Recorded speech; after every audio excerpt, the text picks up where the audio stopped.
እንወያይ። ሰላም ጤና ይስጥልን አድማጮቻችን፣ የዕለቱ የንወያይ ዝግጅታችን እነሆ ጀመረም። የኢትዮጵያ የትምህርት ሚኒስቴር በቅርቡ የዚህ ዓመት የተማሪዎች የከፍተኛ ትምህርት ተቋማት መግቢያ ውጤት ይፋ አድርጓል። ሚኒስቴሩ ባለፈው መስከረም 4 ቀን 2018 ዓ.ም ባወጣው መግለጫ በመላው ሀገሪቱ ባለፈው ዓመት የ12ኛ ክፍል ማጠናቀቂያና የከፍተኛ ትምህርት ተቋማት መግቢያ ሀገር አቀፍ ፈተና ከወሰዱ ከግማሽ ሚሊዮን በላይ ተማሪዎች መካከል 8.4% ወደ ዩኒቨርሲቲ የሚያስገባ ውጤት ማግኘታቸውን ይፋ አድርጓል። ወደ ዩኒቨርሲቲ ለመግባት ፈተናውን ከወሰዱ ተማሪዎች መካከል ከ91% በላይ የሚሆኑት ቢወድቁም ሚኒስትሩ ፕሮፌሰር ብርሃኑ ነጋ እንደሚሉት የትምህርት ሚኒስቴር በፈተና አሰጣጥ ስርዓት ላይ ባለፉት ዓመታት ተግባራዊ ያደረገው ለውጥ በተገመተው ልክ በተወሰነው ደረጃ ከተገመተው በላይ ደግሞ ውጤት እያመጣ ነው ብለዋል። በሀገሪቱ የዘንድሮውን ጨምሮ ባለፉት 4 ዓመታት የዩኒቨርሲቲ መግቢያ ፈተና ከወሰዱ ከ3 ሚሊዮን በላይ ተማሪዎች በቀጥታ የማለፊያ ውጤት ያገኙት ከ5% ገደማ እምብዛም የተሻገሩ እንዳልሆኑ ነው መረጃዎች የሚያመለክቱት። ከተቀሩት ፈተናውን ማለፍ ካልቻሉ 95% ገደማ ተማሪዎች ውስጥ አሁንም ቁጥራቸውን በውል መግለጽ የማንችል ተጨማሪ ተማሪዎች በማጠናከሪያ መርሃ ግብርና በሌሎች የዩኒቨርሲቲ የመግባት ዕድል እንዳገኙ ይታመናል። እንደዚያም ሆኖ ግን እጅግ ከፍተኛ የሆነ የተማሪ ቁጥር ዩኒቨርሲቲ መግባት ሳይችል መቅረቱን ከውጤት መግለጫው ላይ መረዳት ይቻላል። ኢትዮጵያ በአንድ በኩል በተለያዩ ክልሎች የሚስተዋሉ ግጭቶችና ጦርነቶች ያስከተሏቸው አለመረጋጋቶች፣ የዋጋ ግሽበት ያስከተለው የኑሮ ውድነት በመማር ማስተማሩ ስራ ላይ የጎላ ተጽዕኖ እያሳደረ መሆኑ ባይካድም፣ ነገር ግን ሀገሪቱ የሚያስፈልጋትን ሰፊ የተማረ የሰው ኃይል ከወዲሁ ከማዘጋጀት አንጻር ብርቱ ፈተና እንደደቀነባት መረዳት ይቻላል። የቀጣዩ ትውልድ ዕጣ ፈንታን የሚወስነውና አሁን እየታየ ላለው የተማሪዎች ውድቀት ምክንያት መለየት፣ ተጠያቂ ማበጀትና ዘላቂ መፍትሄውን ማመላከት ይገባልና በሂደቱ የትምህርት ሚኒስቴር ባለሙያን ጨምሮ ባለድርሻ ናቸው ያልናቸውን ግለሰቦች ለውይይት ጋብዘናል። ኢትዮጵያ የምትከተለው የትምህርት ስርዓት፣ የትምህርት መሰረተ ልማት፣ የመምህራን ወቅታዊ ብቃትና የሀብት ክፍፍል እንዲሁም የሀገሪቱን ተጨባጭ ወቅታዊ ሁኔታ ከግምት ውስጥ በማስገባት የሚመክረው ውይይታችን ርዕሱ ከወደቀ ውጤት ባሻገር የቀጣዩ ትውልድ ተስፋ ምን ይሁን ይሰኛል። በውይይቱ ላይ ዶክተር ኢዮብ ሴፉ ከትምህርት ሚኒስቴር፣ ፕሮፌሰር ቂጤሳ ሁንደራ ለረጅም ጊዜ በማስተማር ስራ ላይ የቆዩና የትምህርት ባለሙያና ተመራማሪ ናቸው። አቶ አብይ ጸጋይ እንዲሁም መምህርና የትምህርት ባለሙያ ናቸው። አቶ የሺጥላ ሴፉ ደግሞ በማህበረሰቡ ውስጥ ከትምህርት ባለሙያዎች ጋር በቅርበት የሚሰሩ የተማሪ ወላጅ ናቸው። እንግዶቻችን ጥሪያችንን አክብራችሁ ስለተገኛችሁልን በአድማጮቻችን ስም ከልብ አመሰግናለሁ። እንኳን ደህና መጣችሁ። መልካም። እንግዲህ ከትምህርት ሚኒስቴር የተወከሉ ኃላፊ ቴክኒሻኖቻችን በስልክ ሊያስገቧቸው ጥረት እያደረጉ ነው። ሰዓታችንን ለመሻማት ያህል ግን ውይይታችንን እንጀምራለን። እርሳቸውን በመሃል እናገኛቸዋለን። ፕሮፌሰር ቂጤሳ እርሶን ላስቀድሞትና እንግዲህ ሁላችሁም ከሰሞንኛው የውጤት ገለጻ በኋላ ያለውን ስሜት ትጋራላችሁ ብዬ አስባለሁ። የዘንድሮውን ጨምሮ ኢትዮጵያ ላለፉት ተከታታይ 4 ዓመታት ለከፍተኛ ትምህርት ተቋማት መግቢያ ካስፈተነቻቸው ከ3 ሚሊዮን በላይ ተማሪዎች ውስጥ በቀጥታ ዩኒቨርሲቲ መግባት የቻሉት በአማካይ 5% ገደማ ሆኖ ነው የተመዘገበው። ይህ ውጤት እንደው ለእርሶ ምን ያሳዩታል? ምክንያቱስ እንደው ምንድን ነው ይላሉ ፕሮፌሰር? አመሰግናለሁ። እንደሚታወቀው ብዙ ችግሮች አሉ። ከዚህ ጋር ተያይዘው ያሉት የትምህርት ቤቱን ጉዳይ በሚመለከት የመምህራን ምልመላ፣ የመምህራን ስልጠና፣ ምን አይነት መምህራን ናቸው በሁለተኛ ደረጃ ትምህርት ቤቶቻችን ያሉት ስታንዳርዱን የጠበቁ መምህራን አለመኖር፣ የትምህርት ቤት የውስጥ ፋሲሊቲዎች እንደ ላቦራቶሪ፣ ተማሪ በአንድ ክፍል ውስጥ መምህሩን መቆጣጠር በሚችልበት ደረጃ በስታንዳርድ መሰረት የሚያገኙ የተማሪ ቁጥሮቻችን በክፍል በጣም ከፍተኛ ናቸው። የመምህራን ሞራል በተለይም ከሌላ አንጻር መምህራን ከትምህርት ስራ ይልቅ ሌሎች ተጨማሪ ገቢ ማስገኛ ላይ የሚሳተፉ ሞራላቸው በከፍተኛ ደረጃ ደቀ መምህራን በብዛት አሉ። ሌላም ደግሞ ቤተሰብ ለትምህርት የሚሰጠው ትኩረቱም ከጊዜ ወደ ጊዜ በጣም እየቀነሰ ነው። ይህም የሆነው ልጆቻችን ተምረው ነገ አድገው ቤተሰቡን ይደግማሉ፣ ራሳቸውን ይችላሉ የሚለው ተስፋ ወደ መቁረጥ ያስገኘ ይህም ዚጋት የሚመረቁ ተማሪዎች አለማግኘት ጋር የተያያዘ አሁን በየቦታው የምንተው የተማሩ የደረሱ የሚለው የተማሪ የትምህርት ፍላጎት ላይ ከፍተኛ ተጽዕኖ የሚያሳድሩ ነገሮች ናቸው። ሌላው ቅድም አንተም እንዳነሳው ደግሞ ከጸጥታ ጋር የተያያዘ ብዙ ተማሪ ማሳለፍ አቅም የነበራቸው ትምህርት ቤቶች በአሁኑ ሰዓት እየተስተጓጎሉ ያሉበት ሁኔታ ነው ያለው። ግማሽ አመት ተምረው ለፈተና የሚቀመጡ በከፍተኛ ደረጃ እየተበራከተ ነው ያለው። የትምህርት ቤት ፋሲሊቲ ቅድም እንዳልኩ ነው። ሌላ ትምህርት ቤት አካባቢ የመምህራን የተማሪ ቁጥጥር በከፍተኛ ደረጃ መላላት። በፊት የነበረ መምህራን ተማሪ ተቆጣጥረው ገስጸው ትምህርት ላይ ትኩረት እንዲያደርጉ የሚያደርጉት በአሁኑ ጊዜ ከቅርብ ጊዜ ወዲህ ቅርብ ጊዜም አይደለም ከ90ዎቹ ጀምሮ ተማሪ መምህራን ግምገማ የሚባለው ነገር ከመጣ ወዲህ መምህራን ተማሪን ተቆጣጥረው ተከታትለው ትምህርት ላይ ትኩረት እንዲያደርጉ የማድረግም እጥረት አለ። ከሁሉም ሌላ ደግሞ የቋንቋ ችግር በአብዛኛው ትምህርት ቤቶቻችን ወይ ከ7ኛ ከ9ኛ ጀምሮ ትምህርት የሚሰጠው በእንግሊዝኛ ቋንቋ ነው።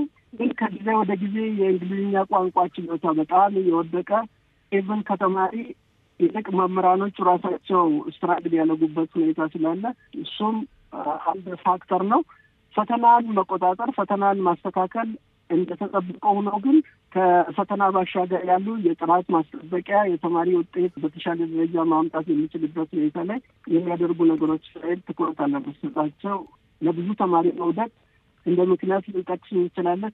ሌላ መምህራን ስልጠናና ምልመላ ቅድም እንዳልኩት በጣም ዝቅተኛ ውጤት ያላቸው ናቸው በብዛት የሚገቡት። ለመምህራን ምልመላና ስልጠና ትኩረት አለመስጠቱም አንድ ትልቅ ችግር ይመስለኛል።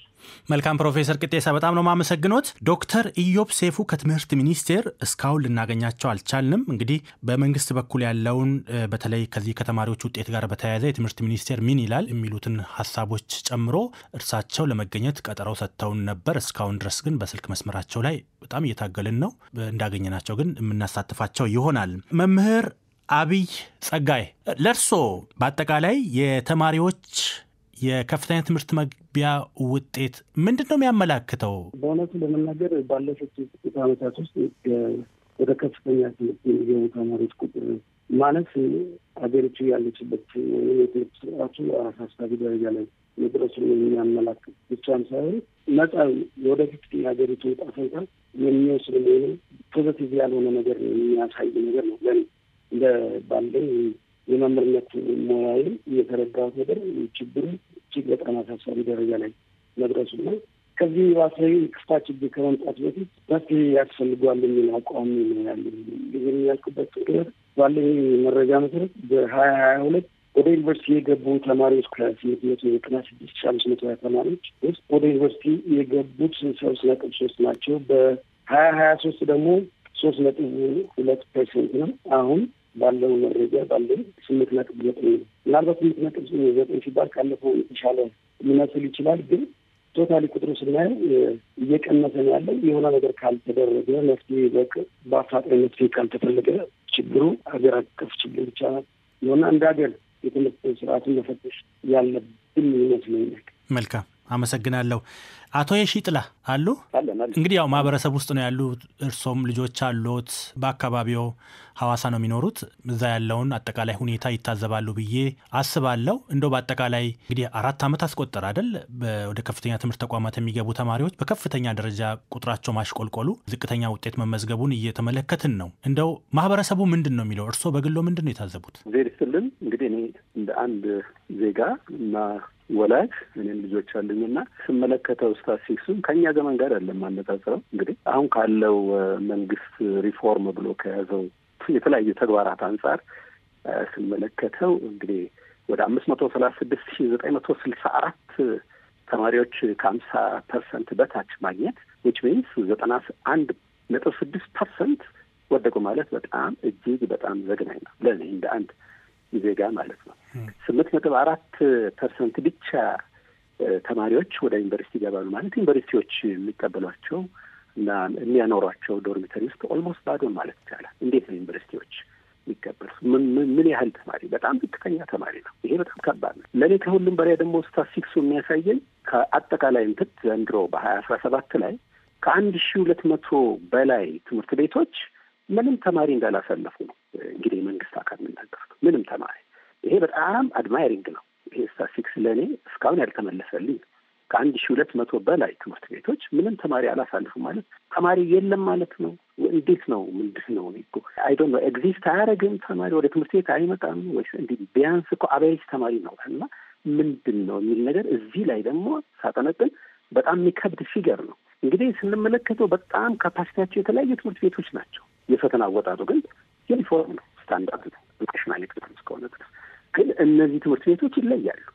አንደኛ ፕራይቬት ስኩልስ አሉ፣ ኢንተርናሽናል ስኩልስ አሉ፣ ዓለም አቀፍ የሆኑ ትምህርት ቤቶች አሉ፣ ኮሚኒቲ ስኩልስ አሉ። እንደገና በከተማ ደረጃ ደግሞ እኔም በምኖርበት ሐዋሳ አካባቢ ሀይ ስታንዳርድ የሆኑ ኮችሜንት ብቁ የሆነ የተሟላ የተደራጀ ቤተ መጻሕፍት ያላቸው፣ ቤተ ሙከራ ያላቸው፣ የተለያዩ የክላስ ስቱደንት ሬሽዮ የሚባል የተለያየ መስፈርት አለው የትምህርት ዘርፉ።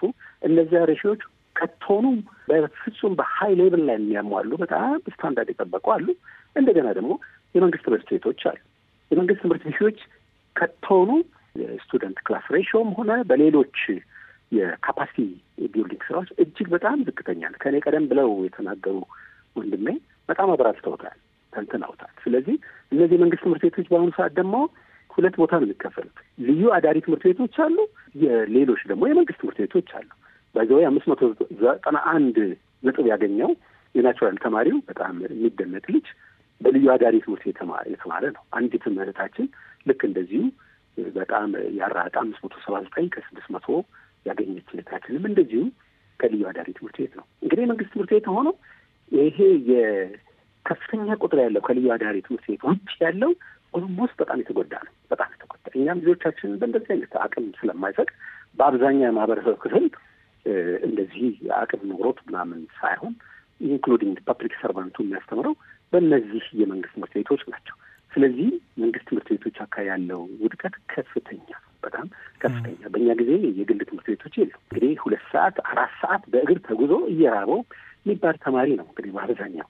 ብዙ ነገሮች አልቀም ኢናዲሽን ቱ ዛት ከቤተሰቡ ብቻ ሳይሆን ውስጥ ያለው የካፓሲቲ ጉዳይ በጣም ደካማ ነው። ይበልጡ ያውቁታል በትምህርት ዘርፍ የሚሰሩት። ስለዚህ ለእኔ እንደ አንድ ኢንዲቪጁዋልና የህብረተሰብ አካል በጣም ዝቅተኛ ነው። ይሄ ቴንደንሲ የሚቀጥል ከሆነ ትንሽ የሚከብድ ይመስለኛል። መልካም ነው። ህብረተሰቡም በዚህ ዙሪያ ነው የሚወያየው። መልካም ነው። አመሰግናለሁ። እስቲ አንድ ሀፍታ እንግዲህ አዲስ አበባ ከተማ ውስጥ ከሚኖሩ የህብረተሰብ ክፍሎች ውስጥ ሀሳብ ጠይቀን ነበረ። ጥቂት ለ2 ደቂቃ ያህል ከተማሪ ከህብረተሰብ ክፍል ምን አሉ፣ እስቲ ስለ ውጤቱ ምን አሉ የሚለውን ነገር ለአፍታ ሰምተን እንመለሳለን። ፖሊሲ ሽፍት ሲመጣ ዋናው ኩረጃን ለማስቀረት በሚል ነበረ። ግን እንደ ተማሪ ስንት ዊትነስም ስላደረኩት ከኔ የበለጠ ሁላ ያጠኑ የነበሩ ልጆች ወድቀዋል እንዳለ ፈተና። መኮረጅ ያስቀራል የተባለው ነገር አልቀረም። ግን ለሲስተሙ ታማኝ ሆነው ሲማሩ የነበሩት ልጆች ግን ሲስተሙ ራሱ ጎቷቸዋል።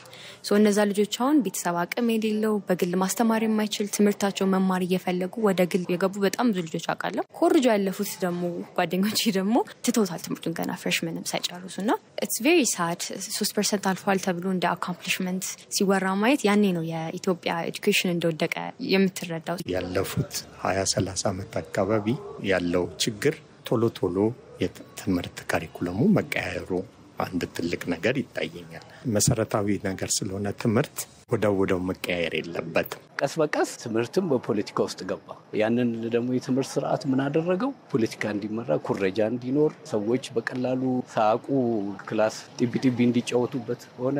በዛ ላይ ደግሞ ለአስተማሪ የሚሰጠው ክብርና ቦታ እየቀነሰ መጣ። ሞራላዊና ስነ ምግባራዊ ነገሮች እየወረዱ መጡ። መነሻው የመጀመሪያው የትምህርት ፖሊሲ ነው። ትምህርት ፖሊሲው ከፍተኛ ችግር ያለበት ራሱ። ለምሳሌ በአሁኑ ሰዓት ትምህርት ቤት ላይ ፖለቲካ ነው ራን እየተደረገ ያለው፣ ስፔሻሊ የመንግስት ትምህርት ቤት ላይ ማለት ነው። ሁለተኛው ነገር ደግሞ የተማሪዎች የትምህርት ፍላጎት ማጣት። ለምሳሌ በቤተሰብ ደረጃ ላይ 2-3 ወንድም እህት ተምሮ የተቀመጡ አሉ፣ ስራ ያልያዙ ልጆቹ ያን ያሉ ማለት ነው። ስለዚህ የስራ አጥነቱ ችግር ከፍተኛ ስለበዛ ግን እኔም በማር ያ ነው የሚገጥመኝ እጣ ፈንታ ያ ነው የሚለው ነገር አሳፍላላቸው ግን የመማር ፍላጎታቸው በጣም ዜሮ ነው እየሆነ ያለው። ይህ ኩረጃ የተባለውን ነገር መንግስት ጥሩ አድርጎ ነው የሰራበት። ለምን በኩረጃ ወደ ስራው ዓለም በሚሄዱ ሰዓት ስራዎች በጣም እየተበደሉና እዛ ጋር የሚሰሩት አካላቶች ከአቅም በታች ስራው ላይ እየሆኑ እየታየ ስለሆነ አንዳንዴ ያለ ውጤት እንደዚህ በኩረጃ የሚመጣ ውጤት ስራ ላይ በጣም ተጽዕኖ ያመጣል። ተቋማቶች በብዛት አብዛኛው ችግር የሆነው የትምህርት አሰጣጡ ላይ ነው ማለት ነው። ፕሮፌሰር ቂጤሳ አሉ።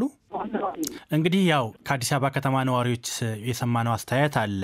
እንግዲህ አጠቃላይ የተመዘገበውን ውጤት ተመልክቶ የተማሪዎቹ ውጤት አጠቃላይ ሀገሪቱ የምትከተለው ስርዓተ ትምህርት ውድቀት ውጤት ነው የሚሉ በአንድ ወገን፣ አይ እየታየ ያለው እንግዲህ ወደ አዲስ ምዕራፍ ለመሸጋገር የሚመጣ ክስተት ነው ብሎ የሚያነሱ በሌላ ወገን ይደመጣሉ። ለእርሶ የትኛው ነው አሁን ኢትዮጵያ ውስጥ ያለው እና እየተመዘገበ እያየን ያለነው አጠቃላይ ውጤት መገለጫው የትኛው ነው?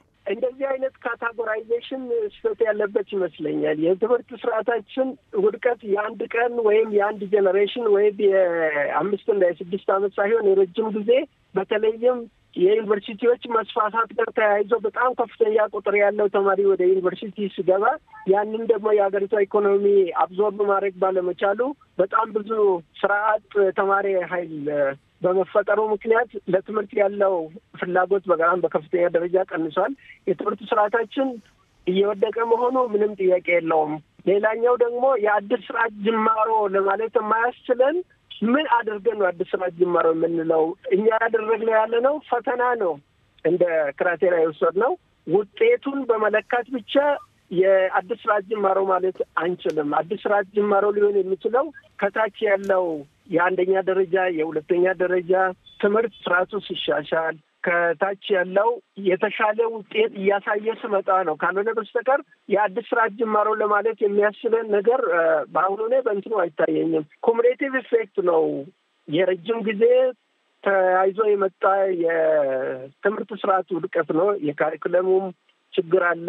መንግስት ትኩረት ችግር አካባቢም አለ። ሌላ የማህበረሰብ ውስጥ ያለው ችግር የታወቀ ነው። ለመምህራን የሚሰጠው የማህበረሰብ አካባቢ ያለው ትኩረት ያ ሁሉ ተደማምሮ በጣም ወደ ውድቀት እየተጠጋ ነው። የአዲስ ስርዓት ጅማሮ ሳይሆን የትምህርት ስርዓታችን ውድቀት ነው። ስለዚህ ለዚህ ውድቀት ደግሞ ትንሣኤ ፍንጭ የሚያሳዩ ነገሮች በአሁኑ ሰዓት እየታየ ስላልሆነ ከፍተኛ ትኩረት የመምህራን፣ የትምህርት ባለሙያዎች፣ የመንግስት ከፍተኛ ባለስልጣን ከጠቅላይ ሚኒስትሩ ጀምሮ ለትምህርት የሚሰጠው ትኩረት ሲስተካከልና በጣም ልዩ ትኩረት ሌሎች የልማት ስራዎች ላይ ከሚደረገው በላይ ለትምህርት ከፍተኛ ትኩረት ሲሰጥ ነው የለውጥ ጅማሮ ማለት የምንችለው ነው ያለ። መልካም ፕሮፌሰር፣ በጣም ነው የማመሰግነው። መምህር አብይ እንግዲህ ቅድም አስተያየት የሰጡን ሰዎች የተለያዩ ሀሳቦችን አንስተዋል። ተማሪ፣ ነዋሪው፣ እንደው በአጠቃላይ የተመዘገበው የተማሪዎች ውጤት አጠቃላይ ሀገሪቱ የምትከተለው ስርዓተ ትምህርት ውድቀት ነው ወይስ እንደው ወደ አዲስ ምዕራፍ እየተሸጋገረች ለመሆኑ ማሳያ ነው? ለእርሶ የትኛው ነው? ሁለቱም ትንሽ አስቸጋሪ ድምዳሜ ነው።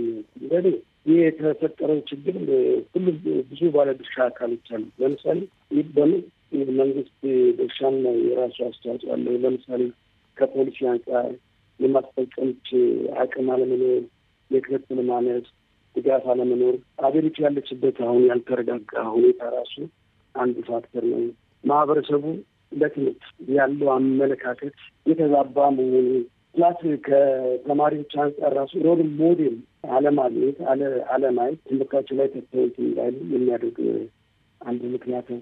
ሌላው የኢኮኖሚ ችግር ነው። ለምሳሌ የኢኮኖሚ ችግር ያልኩበት አብዛኛዎቹ ከፍተኛ ቁጥር ያለው ተማሪ ያሳለፉ ቦርዲንግና ኢንተርናሽናል ስኩሎች ናቸው። የመንግስት ትምህርት ቤት ያሳለፈው 5.5 አብዛኛው ደግሞ የሀገሪቱ ክፍል በመንግስት ትምህርት ቤቶች የሚማሩ ተማሪዎች ቁጥር ለዛ ነው። ለምን ይህን ያክል ተማሪ ወደ ዩኒቨርሲቲ ሊገባ አልቻለም ብለን ስንጠይቅ ከኢኮኖሚ ችግር ጋር ይያያዛል።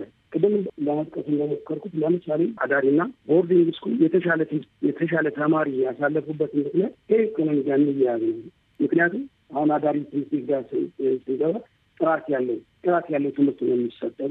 ለምን ብዙ እንደውም አንዳንድ ጊዜ ኤዱኬሽን ኢዝ ኤክስፔንሲቭ ነው፣ ኢንቨስትመንት ነው ሀገር ላይ ያለችው። ሀገሪቱ ለትምህርት ኢንቨስት እያደረገ መምህር አብይ ስልካቸው ተቋርጦብናል፣ መልሰን እናገኛቸዋለን። እንግዲህ አገር ቤት ያው ሁሌም የሚያጋጥመን ነገር ነው፣ ስልክ ይቆራረጣል፣ በጥራት መደማመጥ በጣም ከባድ ነው። መምህር አብይ ከተመለሱ ይቀጥላሉ። ተመልሰዋል መምህር? እሺ፣ ሀሳቦትን ይቋጩሽ። እሺ፣ ለምንድን ነው አዳሪና የኢንተርናሽናል ስኩል የተሻለ ተማሪ ያሳለፉበት ምክንያት ጥራት ያለው ትምህርት ስለሚሰጡ፣ ብቃት ባላቸው መምህራን ትምህርቱ ስለሚሰጥ፣ ፕላስ ደግሞ የግብአትና የማቴሪያል አቅርቦት ዘመኑን በዋጀ ቴክኖሎጂ ስለሚሰጥ፣ እነዚህ ችግሮች ወደ ተሻለ ውጤት እንዲያመጡ ለምን የመንግስት ትምህርት ቤቶች የተሻለ ተማሪ ማምጣት አልቻሉም ብለን ስንጠይቅ በሪቨርስ ነው የሚሆነው። አንደኛ ትምህርት አሁን ባለቤት አልባ ነው ለእኔ እንደሚሰማኝ።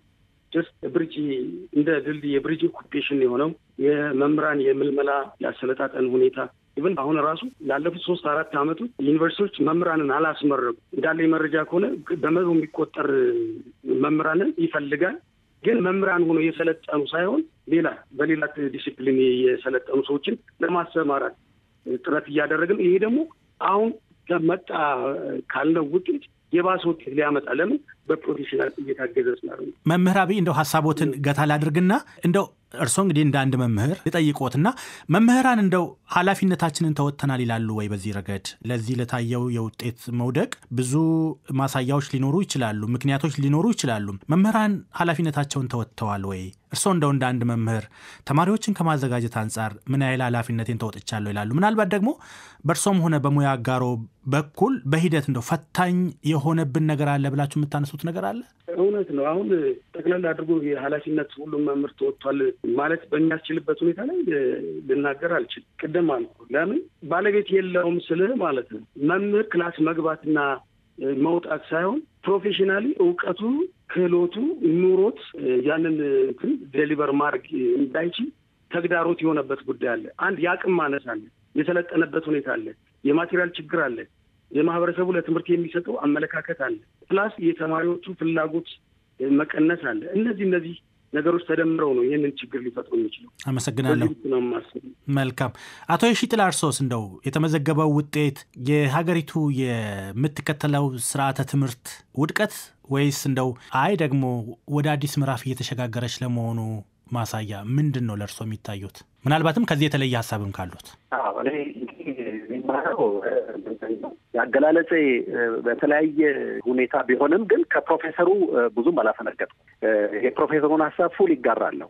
ምንድነው አንደርላይን የማደርገው እኔ አሁን የፈተና አወጣጡና የፈተናው ስኬሊንግ የማለፊያ ውጤት እንትን ካለው የተማሪ አቅም ጋር የሚሄድ አይደለም፣ የተመጣጠነ አይደለም። ስለዚህ በመንግስት በኩል እየተደረገ ያለ ጥረትን ለማቆስመን አይደለም። እየተደረጉ ያሉ ጥረቶች አሉ። ኦፍ ኮርስ የራሱ ጉድለቶችም አሉ። የትምህርት ዘርፍ እንግዲህ የአንድ አካል ስራ አይደለም። እስከ ታች ድረስ ከላይ ከትምህርት ቤት ጀምሮ ታች ድረስ የትምህርት ዘርፍ ስራ የተቀናጀ ጥረትን ይጠይቃል። ሁሉም አካል በትምህርት ቤቶች አካባቢ የስራ አመራር፣ የትምህርት አስተዳደር የሚሉትን የተማሪዎች የመምህራን ካፓሲቲ፣ የፊዚካል ካፓሲቲ፣ የትምህርት ቤቱ አጠቃላይ የትምህርት መሰረተ ልማት በምንለው አንጻር የመምህሩ አቅም ወዘተርፈ እንግዲህ የትምህርት ባለሙያ ባልሆንም እንግዲህ ከማየው አንጻር የሚታዩ ብዙ ክፍተቶቹ በየደረጃው በየባለድርሻ አካላቱ የሚበተኑት።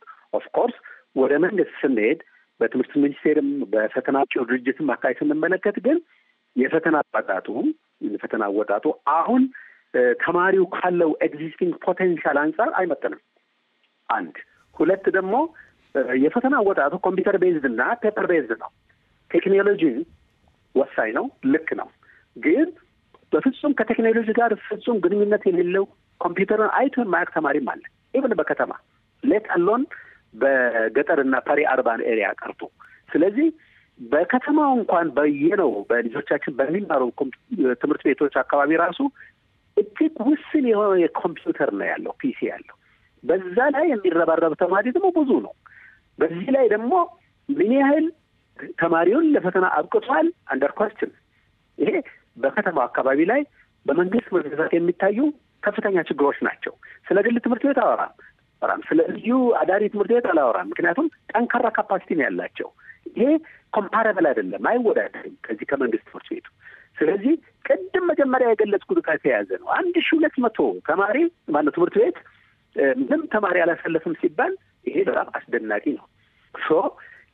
ለዚህ ውድቀት እንግዲህ ሁሉም የራሱ እንትን ቢኖረውም ከትምህርት ዘርፉ አካባቢ ካለው ከትምህርት ከፈተና ወጣቱ ጋር ያሉ ነገሮች ግን የሚመጠን አይደለም። የስኬሊንጉም ጉዳይ ማለትም የፈተና ማለፊያ እንትኑም ሪዘነብል አይደለም። ብዙ ተማሪ ወደ 92% አካባቢ ላይ 3% አካባቢ እንዲወድቅ አድርጎታል ማለት ነው። ይሄ ነው።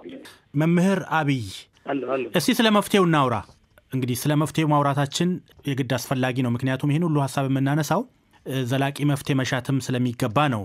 የትምህርት ሚኒስቴር ባለሙያው በሰጡን ቀጠሮ መሰረት ቢገኙልንና ይህንን ሀሳብ አብረን ብናንሸራሽር መፍትሄ አቅጣጫ ተብሎ መንግስትም የሚከተለው ለምን እነዚህ ነገሮች እንደተፈለጉ ፈተናን ከላይ ጀምሮ ከሁለተኛ ደረጃ ትምህርት ቤት ጀምሮ ቁጥጥር መደረግ ለምን እንደተጀመረ ከመሰረቱ ጀምሮ ለምን እንዳልተከደበት የትምህርት ሚኒስቴር ይሄንን መንገድ ለምን እንደተከተለ ሐሳባቸውን ቢገልጹልን መልካም ነበር። ግን ልናገኛቸው አልቻልንም። ምናልባት በተናጥል አግኝተን ሐሳባቸውን ወስደን የዚህ ውይይት አካል ለማድረግ ጥረት እናደርጋለን። እንደው እንግዲህ መውጫ መንገዱ መፈለግ አለበት። ኢትዮጵያ ከገጠማት የተማሪዎች የውጤት ቀውስ እንዴት ትውጣ የሚለውም ጥያቄ መመለስ ወይም ደግሞ መልስ ማግኘት ስላለበት ቀጣዩን ትውልድስ እንዴት መታደግ ይቻላል? መፍትሄው ምን ይሁን? ስርዓተ ትምህርት፣ የትምህርት መሰረተ ልማት ዝግጅት መሟላት፣ የመምህራን ዝግጅት፣ የአካባቢያዊ ጸጥታ ሁኔታ፣ እንደው መፍትሄው ምን ይሁን?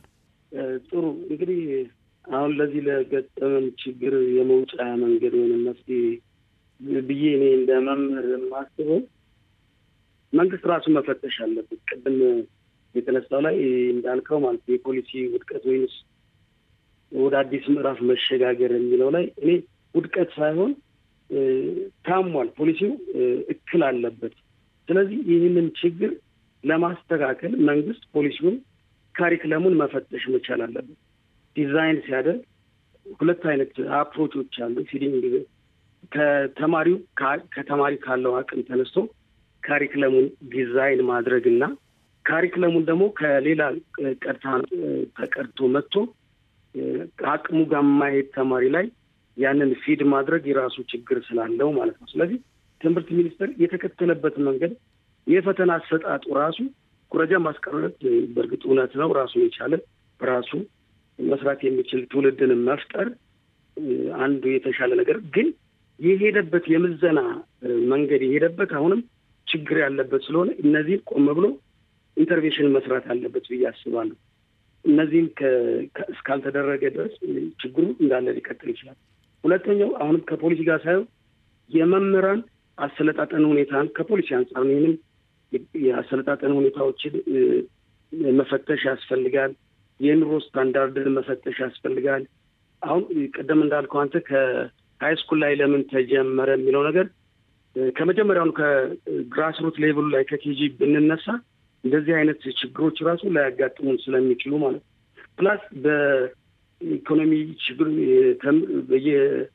በሀገሪቱ ውስጥ ያሉ ትምህርት ቤቶችን የተደራጁና ትምህርት ቤት የሚያስብላቸውን ግብአቶችን እንዲሟሉ የማድረግ ከመንግስት አንጻር ያስፈልጋል። መምህራንም እንግዲህ ራሳቸው ያው ቲቺንግ አዝ ፕሮፌሽን ብለን እስከያዝነው ድረስ ራሳችንን ብቁ የማድረግ ኃላፊነታችንን መውሰድ አለብን። ሌላው ከማህበረሰቡ ለዚህ ለደረሰን ምናልባት አሁን ቀለል አድርገን ልናየው እንችላለን። ነገ ግን ይችን ሀገር ባህሏን፣ ካልቸሯን ሁሉን ነገር ጠብቆ ሊያሸጋግራት የሚችል የትውልድ ጋፕ ሊፈጠር ይችላል። ኢቨን ያለውን ሪሶርስ መሸከም የሚችል ማህበረሰብ ልናጣ እንችላለን። የተፈጥሮ ሀብታችን ኦር ሳምቲንግ መጠቀም የማንችል በሌላ ሀገር ተጽዕኖ የምንወድቅበት ሁኔታዎችን ሊፈጥር ስለሚችል ማህበረሰቡ ለትምህርት የሚሰጠውን ግምትና አመለካከት የተንሸዋረረውን ማስተካከል መቻል አለበት። ይህ ከምን መጣ?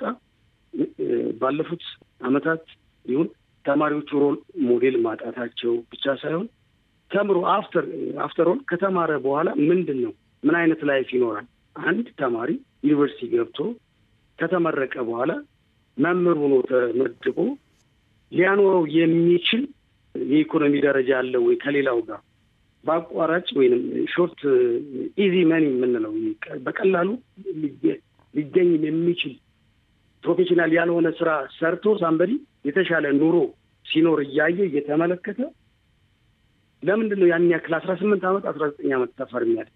ስለዚህ መንግስት ለተማረው ኃይል ሊሰጥ በኢኮኖሚ የተሻለ የሚሆንበትን ነገር ሲያመቻች ነው ተማሪዎቹ ወደዛ እንትን ሊሳቡ የሚችሉበት መንገድ ማለት ነው። እነዚህ ነገሮችን መታየት መቻል አለበት። ፕላስ በዋነኝነት ደግሞ እዚህም እዛም ያለው አንስቴቢሊቲ የሳይኮሎጂካል ፖስትሮማ ዲስኦርደር የሚባለው አለ። ትምህርት ዝም ብሎ እንትን የሚመጣ አይደለም። ግብአቶች አሉት፣ ኢንቫይሮንመንት አለ። እነዚህ ነገሮች ምቹ ኢንቫይሮንመንት እስካልተፈጠረ ድረስ ይህንን ችግር በቀላሉ ማምጣት በቀላሉ መቅረፍ የሚችል አይመስለኝም። ፕላስ እዚህ ጋር ሳልጠቅስ ማላልፈው መንግስት ራሱ ፖሊሲውን መፈተሽ ኢንተርቬንሽን መስራት አለበት። እኔ ረጅም ዓመት የቶትም ነኝ፣ ካሪክለም ኤክስፐርት ነኝ። ኤክስፖጀሩ ስላለኝ እነዚህ ነገሮች ችግሮች በሙሉ ተከታትለው የመጡት ምንድነው ኢሚዲየት የሆነ ወደ አንድ ተግባራ ሲመጣ ፓይለት ተሰርቶ ነው ፓይለት ተደርጎ ነው ወደ አንድ ነገር የሚመጣው እንጂ ቀጥታ ከአንድ ሳይነሳ 10 ላይ መግባት ወይንም ከጫፍ መምጣት የራሱ የሆነ ችግር ስላለው ማለት ነው። ሌላው የኢኮኖሚ ችግሮችን መፍታት አለበት። 21 ሴንቸሪ የአንደኛው ክፍለ ዘመን ያልኩ ቅድም የማስተማሪያ አፕሮቾችን መምህራኖችን የሚሰለጥኑበትና ራሳቸውን የሚያበቁበትን ምክንያት ለሪፖርትና ለሌላ ሳይሆን ሪል ፕሮፌሽናል ሆነው የሚወጡበትና በዋነኝነት አስፈጻሚ አካሎች ደግሞ ፕሮፌሽናል ሆነው መቀጠል እስካልቻሉ ድረስ በዚህ ሁኔታ ከሄደን ትልቅ ችግሩ በአጭሩ ሊፈታ ይችላል ብዬ ስለማላምን ነው። ይህን ይመስላል እንግዲህ። መልካም፣ በጣም ነው የማመሰግነው መምህር አብይ። እሺ፣ አመሰግናለሁ። እርሶን ፕሮፌሰር ቂጤሳ አሉ? እስቲ የእርሶን ሀሳብ እንስማ። እንደው መውጫው መንገዱ ምን ይሁን? ኢትዮጵያ ከገጠማት የተማሪዎች የውጤት ቀውስ እንዴት ትውጣ? ቀጣዩን ትውልድስ እንደው እንዴት ነው መታደግ የሚቻለው? መፍትሄው ምን ይሁን? ከስርዓተ ትምህርት አንጻር የትምህርት መሰረተ ልማትን ከማሟላት፣ የመምህራን ዝግጅት፣ አካባቢያዊ የጸጥታ ሁኔታ፣ አጠቃላይ አሁን ለታየው የውጤት ውድቀት ምክንያት ሊሆኑ ይችላሉ ተብሎ ከሚታሰቡ ጉዳዮች አንጻር መውጫ መንገዱ ምን ይሁን በእርሶ እይታ? መውጫ መንገዱ የሁሉም የመምህራን፣ የመንግስት፣ የትምህርት ባለሙያዎች፣ የቤተሰብ፣ የወላጅ፣ የተማሪውም የተቀናጀ ጥረት ይጠይቃል። በተለይ ትልቅ ትኩረት መሰጠት አለበት ብዬ ነው የማስበው የመምህራን ምልመላና ስልጠና። ብቁ መምህራን አንዳንድ ትምህርት ቤቶች ያለ ሙያቸው ያለ ልምዳቸው የሚያስተምሩ መምህራን አሉ። በመምህራን እጥረት ምክንያት ምልመላው ከፍተኛ ችሎታ ያላቸው ሳይሆኑ እንደ ሌሎች ፊልዶች ተመልጠው ካለቁ በኋላ ለመምህርነት የመጨረሻ ምርጫ ያደረጉ ሰዎች የሚገቡበት ቦታ ነው ያለው። ስለዚህ መንግስት እውነት አገሪቷን መለወጥ የሚፈልግ ከሆነ የትምህርት ስርዓቱን ማስተካከል የሚፈልግ ከሆነ ለመምህራን ምልመላና ስልጠና ከፍተኛ ትኩረት መስጠት አለበት። ይሄ ሲባል አቅም ያላቸው ችሎታ ያላቸው ተማሪዎች ወደ መምህርነት ሙያ የሚገቡበትን ኢንሴንቲቭ መፍጠር መቻል አለበት። አሁን በግል ትምህርት ቤትና በአዳሪ ትምህርት ቤት ያሉ ተማሪዎች ከፍተኛ ውጤት አመጡ የሚባለው አንድ ፋሲሊቲው በከፍተኛ ደረጃ ስለተስተካከለ፣ ሁለተኛ የመምህራን የኑሮ ሁኔታ፣ የደሞዝ ሁኔታ፣ የስራ ሁኔታቸው ከመንግስት ትምህርት ቤት የተሻለ ስለሆነ ነው። ያንን የመንግስት ትምህርት ቤትንም ሞራል፣ ደሞዝ፣ የኑሮ ሁኔታ ወደዛ ደረጃ ማሸጋገር የሚቻልበት የተሻለ ህይወት ሊኖሩ የሚችሉበት ሁኔታ ማመቻቸት፣ ካሪክለሙ ቢሆን አንዳንድ መስተካከል የሚገባቸው ነገሮች ደረጃውን የጠበቀ በባለሙያ ሳይሆን በጨረታ ወጥቶ እንደ ስራ ማስታወቂያ ሰው የሚሰራበት ሳይሆን ልምድ ያላቸው በሙያው ላይ የተሻለ ግንዛቤ ያላቸው መምህራን እና የትምህርት ባለሙያዎች ተመርጠው የመማሪያ መጽሐፍትን፣ ካሪኩለሞችን፣ ሲሌበሶችን እንዲያዘጋጁ ማድረግ። የግብር ውጣ አንዳንድ ቦታ ላይ መጽሐፎች ዳይሬክት ከኢንተርኔት የተገለበጡ ምንም ከተማሪው ህይወት ጋር ከሀገራችን ተጨባጭ ሁኔታ ጋር ሳይቀናጁ ዝም ብሎ ከኢንተርኔት ተለጥፈው ተቀርጠው የሚወጡ ኮንቴንቶች ይኖራሉ። እሱም ላይ ትኩረት፣ ካሪኩለሙ ላይ የመማሪያ መጽሐፍት ዝግጅት ላይም እንደዚሁ ትኩረት ማድረግ።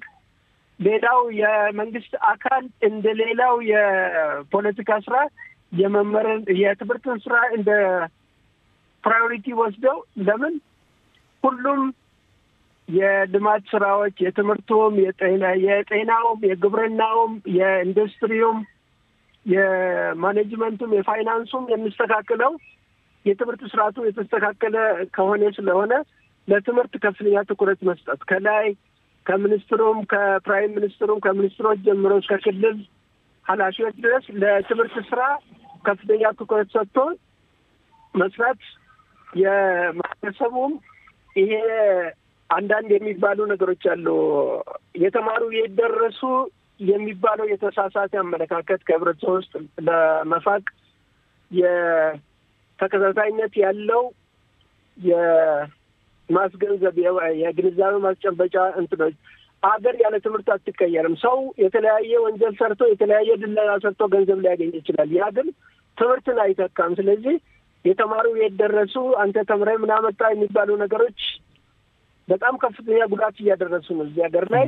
ይሄም ከፍተኛ ትኩረት ተሰጥቶ ከከፍተኛ መንግስት ባለስልጣን ጀምሮ ተከታታይ የግንዛቤ ማስጨበጫ ስራዎች የሚሰሩበት እንዲሆኑ፣ ሌላ ከቤተሰብ አንጻር ያለው ነገር መምህራን ደግሞ የአገር ውድቀት ነው። ይሄ ትምህርት ውድቀት የራሳችንም ውድቀት ነው፣ የመምህራንም ውድቀት ነው። መምህራንም ራሳቸውን ከሌላ እንትን ጋር ሳያወዳድሩ በኃላፊነት ስሜት የሀገር ፍቅር ስሜት እንዲኖራቸው ማድረግና በዛ ልጆቻቸው የተሻለ ደረጃ እንዲደርሱ የተቻላቸውን ድጋፍ እንዲያደርጉ ትልቅ የሀገር ኃላፊነት ያለባቸው ስለሆነ ከማንም በተሻለ መምህራንም ትልቅ ኃላፊነት ያለባቸው ኃላፊነታቸውን እንዲወጡ ማድረግ ነው ትልቁ። እኔ ግን የምለው የመምህራን ምልመላ፣ የመምህራን ስልጠና፣ የትምህርት መሳሪያ ዝግጅት፣ የትምህርት ቤቶች ውስጥ ድርጅት መሟላት ልክ ለግልና ለአዳሪ ትምህርት ቤት የሚሰጠው ትኩረት ያህል ለመንግስት ትምህርት ቤቶችም ካልተሰጠ በዚህ ከቀጠለ ትልቅ አደጋ ስለሚያስከትል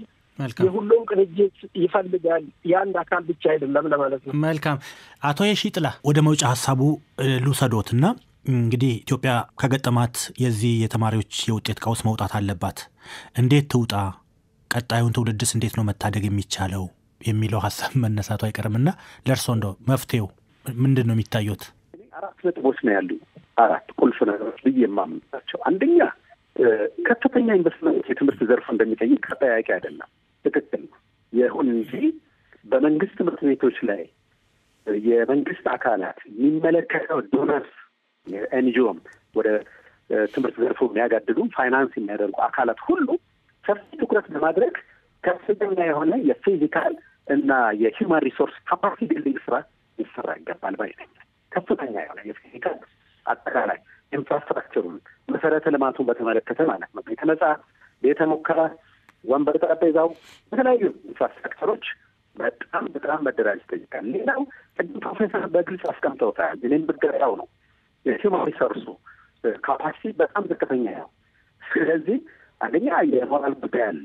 መምህራን ያላቸው ሞራል ጉዳይ፣ የቴክኒካል ስኬላቸው የመሳሰሉ እነዚህ ፋክተሮች ናቸው በትምህርት ቀጥተኛ በተማሪው ላይ ያለ ኔጌቲቭ የሚያመጣው ኔጌቲቭ ኢፌክት ነው። ስለዚህ እንግዲህ የመንግስት ትምህርት ቤቶች ላይ መንግስትም ሆነ ሌሎች ዶነሮች ትኩረት በማድረግ በትምህርትና ሂውማን ካፓሲቲ ሪሶርስ ካፓሲቲ ላይ ቢልዲንግ ላይ መስራት አለበት። ሁለተኛ የፈተና አወጣጡ ከተማሪዎች ኤግዚስቲንግ አቅም ጋር የተገናዘበ አይደለም። ይህንን እንደገና ሪቪዥን ማድረግ ይጠይቃል። የፈተና አወጣጣችን እንዴት ነው ብሎ መገምገም ያስፈልጋል። ሪቪዥን ማድረግ ያስፈልጋል። ሪኮንሲደር ማድረግ ያስፈልጋል። ሶስተኛ የማለፊያ ውጤት ስኬሉ እንደገና ሊፈተሽ ይገባል። አሁን በጣም ጠንካራ ተማሪዎች እንደ ኬዝ ኤግዛምፕል ከአዲስ አበባ ተማሪዎች እንደሆነ አስቀድም ዳምጠው ጠንካራ ተማሪዎች ወድቀዋል። ዋይ አንድሷል። ስለዚህ እንዴት ነው አቀራቡ ራሱ እንዴት ነው? ይሄ ቤዝ እንደሆነው ላይ የግድ ቴክኒካሊ ገዛ አድርጓል። ትምህርት ቤት ፈታኝ ትምህርት ቤት ምን ያህል ነው ቴክኒካሊ ገዛ ያደረገው ሳፖርት ያደረገው ምን ያህል ቅድመ ዝግጅት በስነስርዓት ተወጥቷል።